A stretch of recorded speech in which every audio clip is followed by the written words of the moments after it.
Alrighty, so here we go. Final video of 2023. Hope everybody had a great New Year's Eve. And also, if you're watching this in Europe, Happy New Year to you because in Europe it is already 2024. And also, by the time I upload this video in about an hour or two, if you're living in the East Coast, it'll also be 2024. But in this final video that I'm doing for 2023, we're going to talk about the 15 biggest storyline in MLS in 2023, and I'll also mention a couple of honorable mention because there was definitely a lot of storyline that happened in MLS. I mean, there's been a lot of unique storyline that happened throughout the season, but obviously the biggest storyline I think you got to say in MLS this year is Messi and friends coming to MLS. I mean, I think that this was definitely a watershed moment to see Lionel Messi come into MLS, and albeit I will say that it kind of did some good and also some bad. The good thing, of course, that really kind of give MLS a world stage with Messi come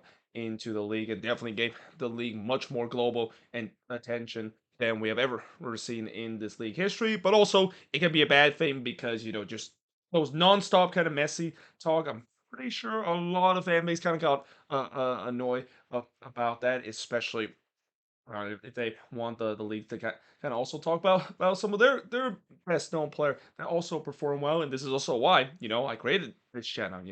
You don't see me just kind of nonstop talking about Messi as what we see the league sometimes do, but with Messi does coming into the league again, it really changed everything, and it's going to continue to change heading into next season too. I will not be surprised next season. For Inter Miami, they're pretty much going to have a home game for almost every single game. There's going to be a lot of Messi jersey.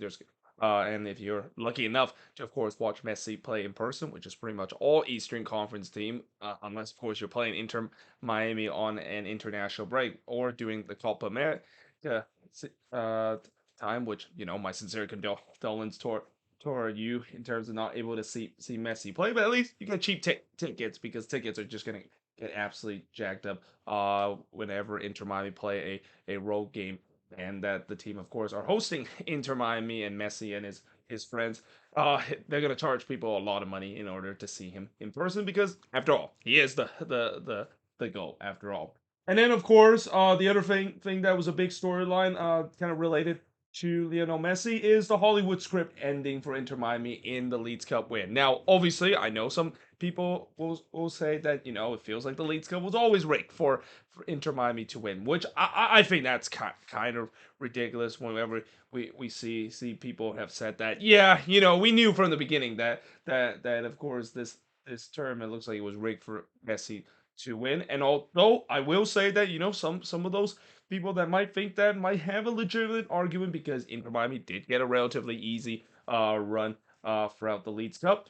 They also had to fight through adversity, and that's kind of what we see with teams whenever they go through a tournament and eventually win the whole thing. You're gonna face some adversity throughout the tournament, and there's no doubt that Inter Miami faced a lot of adversity. I mean, yes, there was definitely some Holy script kind of moment happen. I mean, the first game that Lionel Messi played for Inter Miami, I even said you simply cannot write a script like that. And I even said that even for Hollywood, that was just way over the top with the way that he came off the bench and scored a walk off uh, free kick win against Cruz Azul that really not only gave the attention to the league, but just pretty much took the world by storm. But again, this Inter Miami team, even throughout the Leagues Cup, they had to battle through some adversity. I mean, the biggest example of that is when they were down 4-2 against FC Dallas, and that was a game looked like it was going to get away from them, but they had some late magic to send it into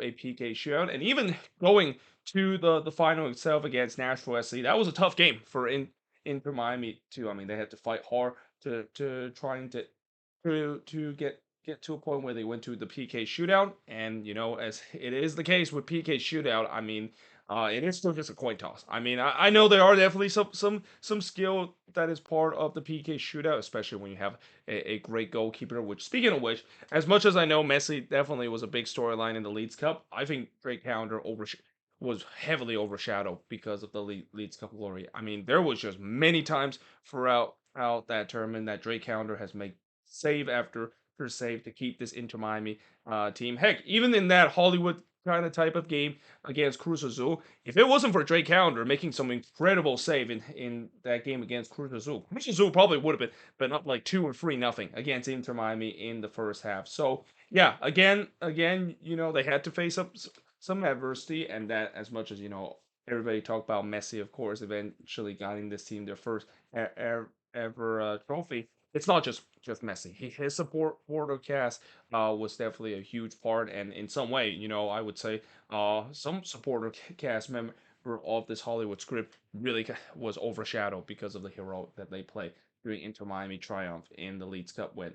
And then the third thing that was a big storyline is Ben Olsen winning the U.S. Open Cup with the Houston Dynamo. Now, in the year 2023, as I said many times before, I would not expect Ben Olsen to be leading a team to win a trophy. In fact, I'm pretty sure DC fans are pretty much scratching their heads as what many people are thinking. And maybe even Dynamo fans are kind of scratching their heads thinking, how in the world did Ben Olsen able to guide us to a U.S. Open Cup win? And also, not to mention, guide this team to a Western Conference final appearance too, because, the Houston Dynamo for the past couple of seasons, they've been a bottom feeder in the league. I mean, this has been a team that has been in constant fertility, and that for the last season or two, it feels like it's a rebuilding year. This year felt like it was kind of a rebuilding year too, and that when they decided to announce Ben Olsen to be the head coach, I mean, a lot of Houston Dynamo fans were not too happy about that because Ben Olsen, he's kind of like a very MLS 1.0 kind of head coach, and I think DC fans will basically tell all about that. And just to imagine the fact that not only he proved a lot of the doubters wrong, but actually won a trophy for the Houston Dynamo. Again, that was something that I definitely did not expect. I mean, if there was any teams and any head coaches that I did not expect, that maybe is one of the last head coach I would think to win a trophy for their team, it's got to be Ben Olsen and the Houston Dynamo. And what's even more surprising is that they did it against Inter Miami in the final. And yes, I know Inter Miami didn't have Messi in that game, and there we'll never know if Inter Miami probably could have won that final if Messi and his friends was in that final. But as the old saying goes, you can only play uh, uh what the resource that you have. And at that night, it was all set up for Inter Miami to cap off another successful cup final and winning their second trophy in the season. And Ben Olsen, the Houston Dynamo, had other ideas. I mean, they spoiled the party, and it wasn't like it was a fluke win. That was a game where the Houston Dynamo just simply dominate. They Inter Miami and really smashed them in their mouth.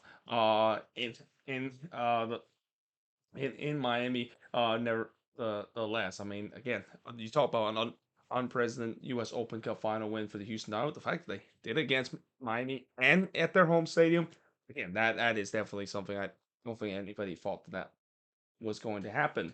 And then, of course, we had a record attendance for an MLS game with El Tráfico being 82,110. So there was a lot of question, with El Tráfico being on the 4th of July and at the Rose Bowl, is it going to cause problems in terms of the attendance? Because when you have it on a holiday, you never know if it's going to be good, if it's going to be bad.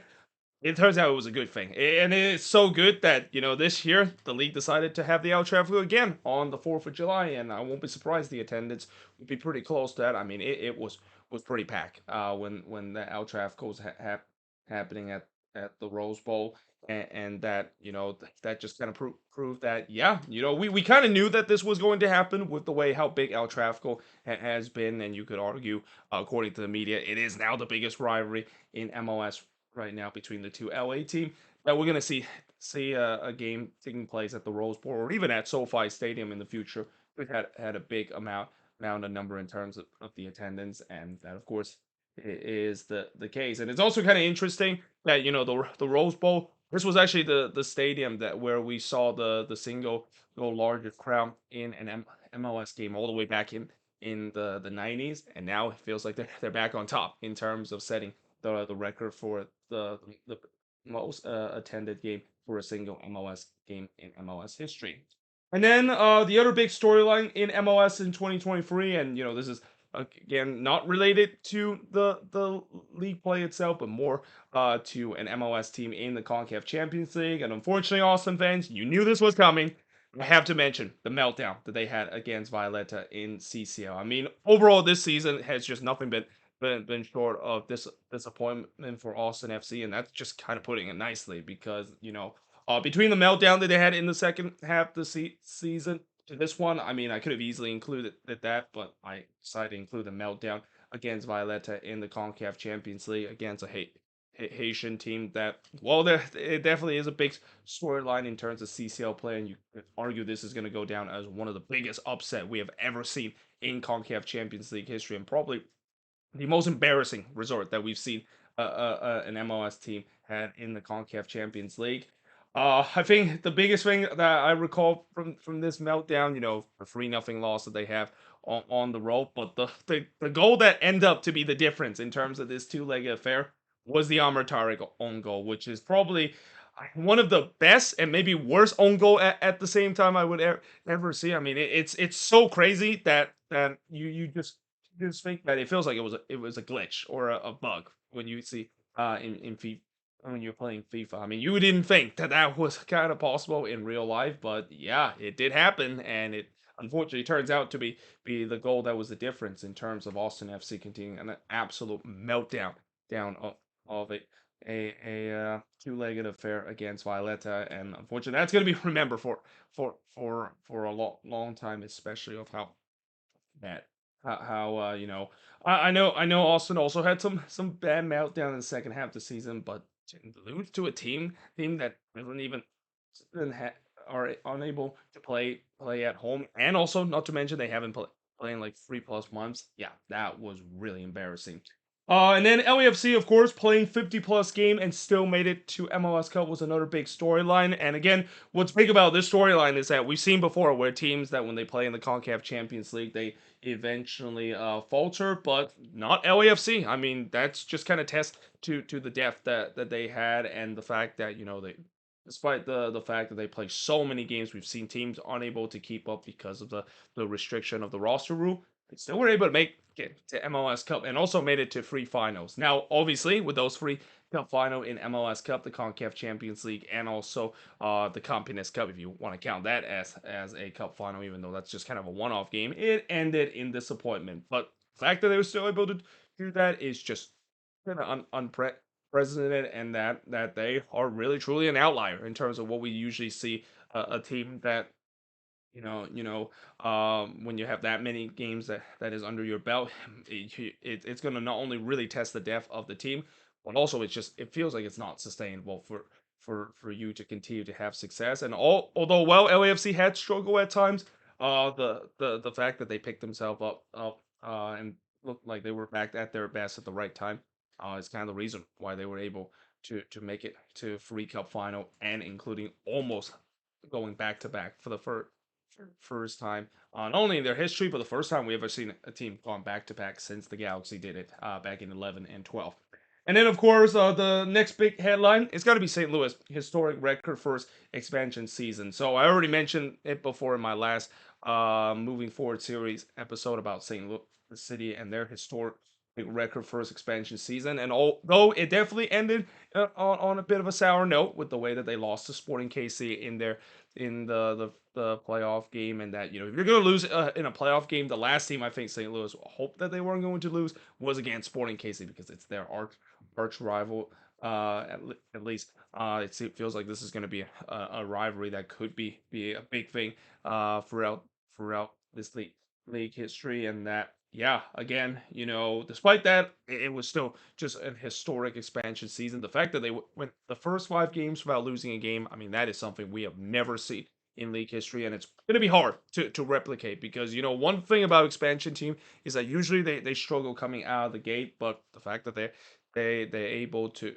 do so, and we kind of knew that they were maybe be more prepared than previous expansion season because unlike previous expansion season, they're still trying to figure out what are the tactics and how they can get the best of the team. St. Louis has that has the advantage of the fact that they knew what system that they were going to run, and they trust the players that they bought in will buy in the energy drink soccer kind of system that Bradley Carnell has run. And well, it's still kind of a risk to see whether or not if it works in competitive play. It definitely worked in a treat, and they again it was crazy to see how they would go for the first 5 games without losing or even drawing a single game, and that caps off for becoming the first team in MLS history to win their conference in their first ever season. And then the next big headline is Wilfred Nancy leading the Columbus Crew to another MLS Cup, and not to mention he became the first black head coach to win an MLS Cup as a head coach. With he even said that is definitely a surprising fact to him, and kind of a surprising fact to me too, because I thought that there was going to be another black head coach that won an MLS Cup for a team in the 27 years in this league existent, but Wilfred Nancy is the first one to do it. And honestly, what Wilfred Nancy did to this Columbus Crew team, really in just a single season, is absolutely astonishing. And the fact that he has led to this Crew team play some of the most fun soccer we ever seen an MLS team has played, yeah, well they deserve to win MLS Cup, and I can't wait to see what he can do in the second season, because unlike when they won it under Caleb Porter in 2020, I do feel like this is going to be sustainable. I feel like well, there is going to be maybe that MLS Cup hangover as we have seen before from previous team that win the whole thing.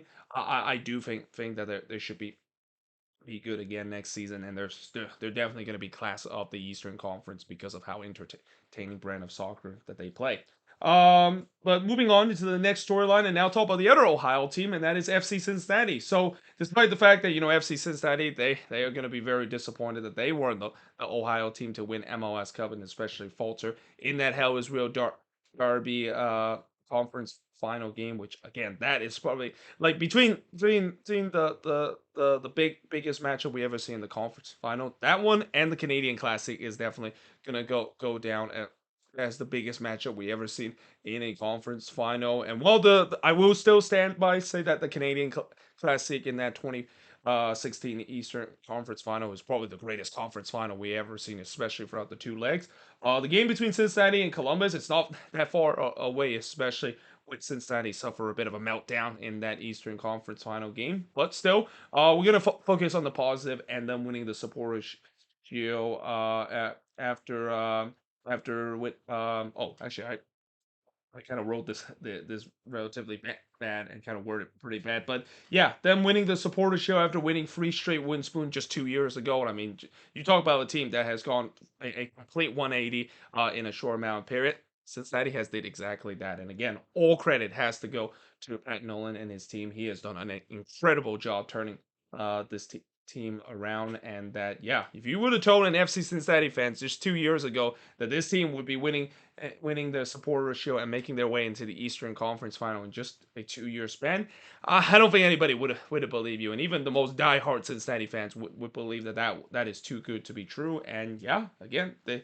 did exactly like that this season, and it's going to be interesting to see whether they can do it again next year. And I think it's going to be tougher because of the way that they are going to lose some of their best players, especially you talk about that trio of attack with Barrial, Vasquez, and Acosta.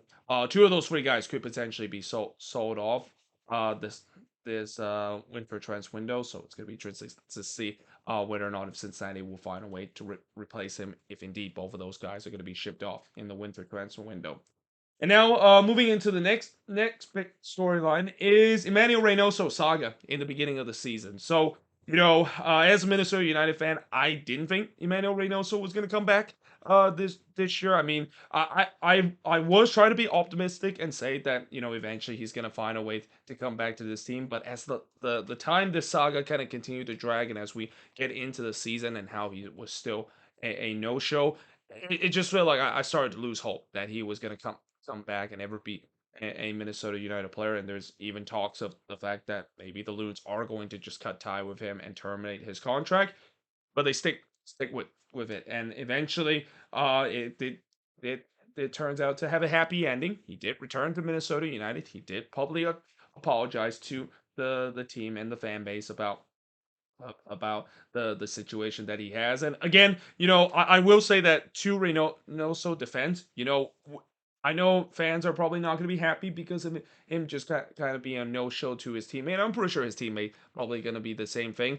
I will say that, from what we heard about him dealing with some family issue, I feel like if there's any players that is dealing with family issue and they want to kind of keep it out of the public, I am totally fine with that because that's personal issue. You don't need to share it to the public. You and in many ways, you have a right to not share with the public of what's going on behind the scene, and that, yeah, I feel like maybe he was really dealing with some bad family reason that he just kind of had to deal with and don't really want to leak out to the public. So I will say that, on the other side, the fact that he didn't really reveal too much information, and really just like we didn't really get a lot of kind of news about what really gonna happen, and it feels like it's very secrecy.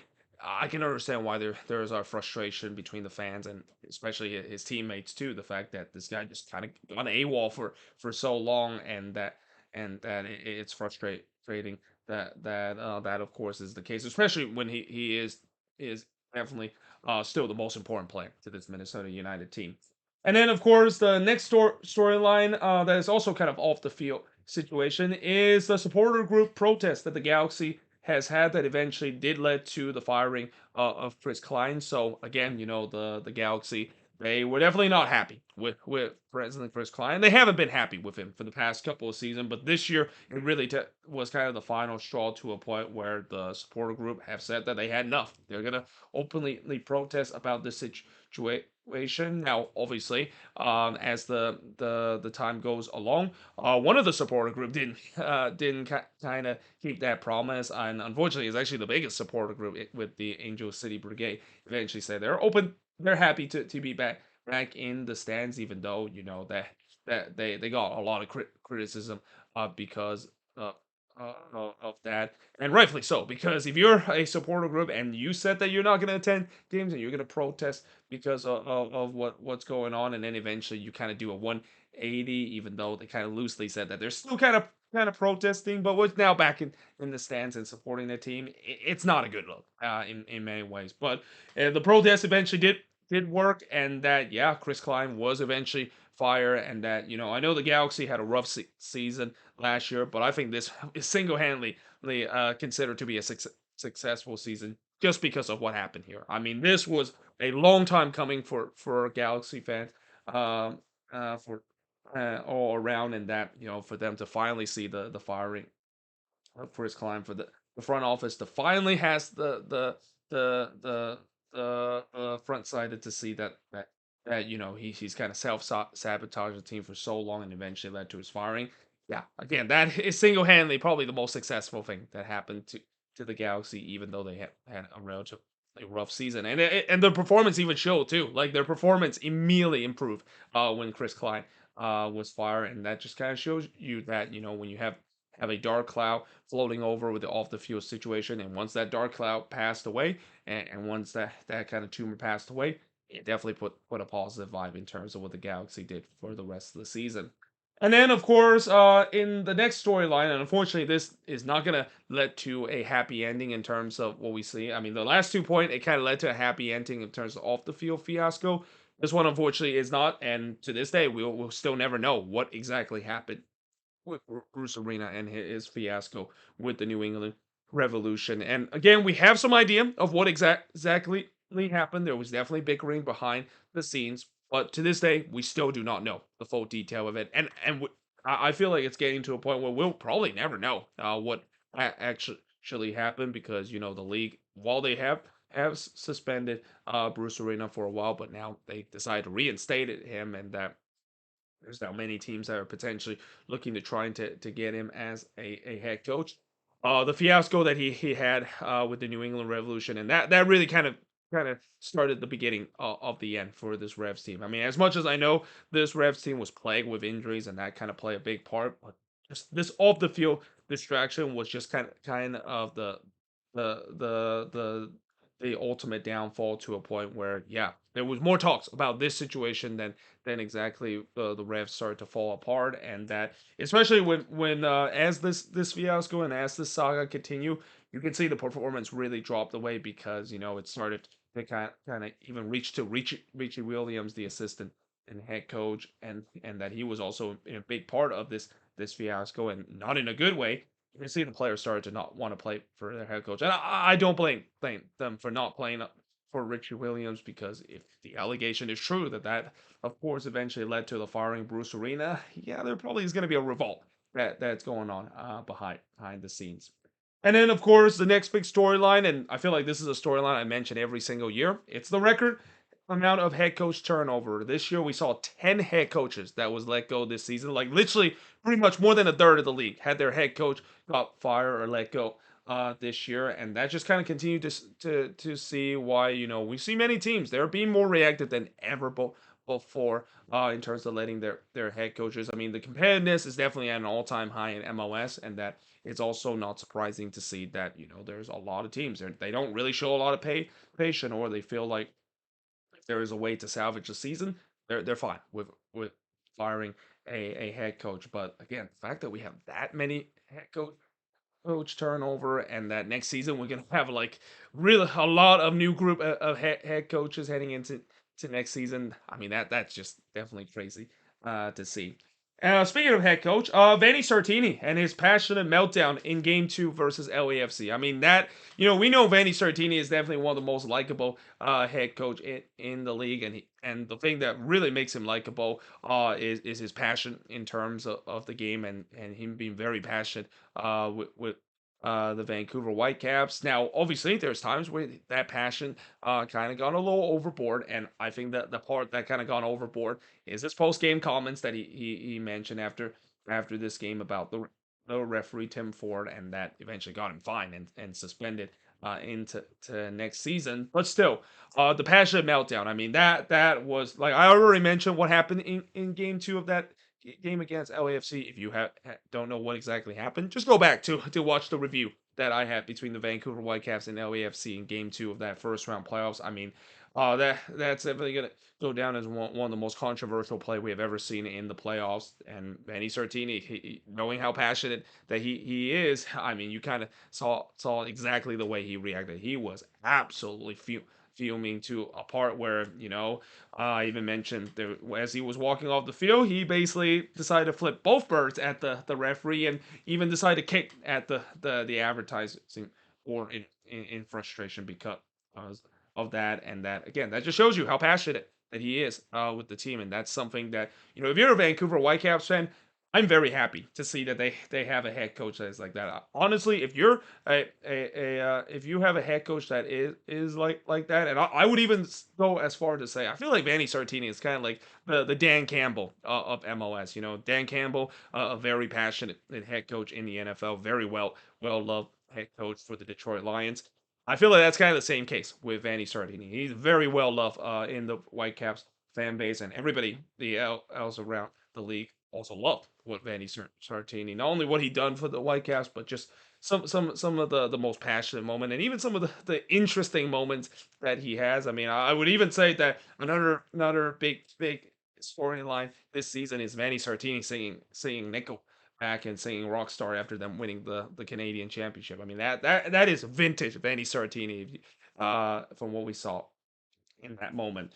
And then lastly, in terms of the 15 big storyline, it's got to be NYCFC finally getting a soccer specific stadium. And honestly, with NYCFC finally getting a soccer specific stadium, there's really no more excuses for a lot of these teams that don't have their soccer specific stadium that desperately need it. I mean, I'm looking at you, New England. I mean, they've been long due for a soccer specific stadium, and to be fair, they've also have started to make progress of them potentially building a soccer specific stadium in the Boston area, and especially in Everett, from what we heard. But yeah, the fact that NYCFC finally getting a soccer specific stadium in Queens, and in something that not only was long overdue, but I feel like with the politics that is going on in New York City, it's almost a miracle the fact that they got a soccer specific stadium, because we know that building stadiums and really building anything in New York City is probably the most difficult in this country. So the fact that they're able to secure this, and albeit yes, it's going to be the most expensive soccer specific stadium in the country, and it makes sense because everything in New York is jacked up to tenfold. But the fact that they're able to get this done is nothing short of a miracle. But at the same time, it was long overdue. This should have been something that happened when they came into the league, and while I will applaud that eventually they got it done over the hurdle. It should have been something that they should have done. In 2015. Though I will say that that also means that we don't get all the memes about NYCFC playing at a baseball stadium and all the complaints that is going on whenever we see NYCFC game at Yankee Stadium. Before I finish this video, which, oh my god, I just realized we're already in 30 minutes in terms of talk of this video. I'll mention some of the honorable mention that I didn't put here on the board. Denise Bouanga, incredible Golden Boot season. I mean, Denise Bouanga at times was carrying this LAFC team. He had an incredible season. Mako Mijovic getting cut after using a fake name in a professional indoor soccer league. I mean, that's probably going to go down as one of the craziest storyline, not only this season, but really in MLS history. I mean, I don't of the five dumbest way to get cut in MLS, maybe the craziest way to get cut in MLS. That is probably going to go down as one of them. MLS team, of course, getting the better of Liga MX team in the Leeds Cup, though again, Liga MX will have the argument of, well, because all the game happened in an MLS stadium, they don't really get the true home field advantage, which, that is a legit argument, because that's kind of the one of the problem with the Leeds Cup. As much as the Leeds Cup has proved that MLS has started to be on even playing field with Liga MX. There's always that discussion of, well, it kind of isn't really a big proven point. And all of these games are basically taking place at MLS Stadium whenever Liga MX team face against an MLS team, and we know MLS team has a really good record whenever they face a Liga MX team when they're playing in their home turf, compared to when they are playing down in Mexico. I mean, MLS team has a miserable record when they play against Liga MX team down in Mexico. And then, of course, San Diego FC announced as the 30th MLS team that is going to come into 2025. And then, lastly, the other honorable mention is Toronto FC Italian fiasco. The ongoing bickering that's gone on off the field between Bernardeschi and Insigne, and we even saw it off the field too, and involved the fans. With Insigne kind of created a bit of an off the field moment with the TFC fans, which that was not a good thing to see. But yeah, to this day, we still don't know exactly what's going to happen with that situation.